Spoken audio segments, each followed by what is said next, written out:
Now, the next first aid kit that we have is this one from Gevoke, and this is probably the lightest of all the first aid kits that I've tested. So with it, you have a handle on the side, and you've also got a shoulder strap here as well. Now, if we go ahead and open this up, I'll mention why this first aid kit is different from others. I mean, you've got basically all the first aid kit essentials. The thing with this, though, is that for someone who doesn't really know so much about first aid kit knowledge, it might be a bit confusing. But this is most certainly doable for someone who knows what they're doing. So if you're a nurse, school nurse, team nurse, sports nurse, and you know what you're doing as far as like where to grab things, you know exactly what you need, this is definitely going to do the trick.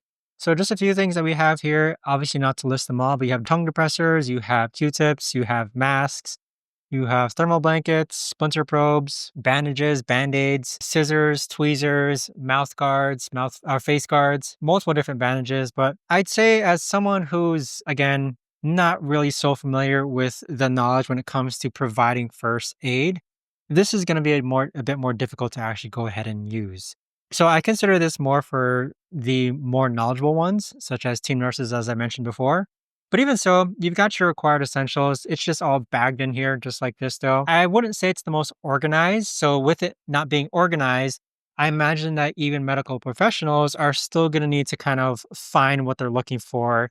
And so, in those emergencies where like time is of the essence, it might not be the best thing to go for. And you're still going to have to sort through the bag and find what you need. Let's move on to the next first aid kit.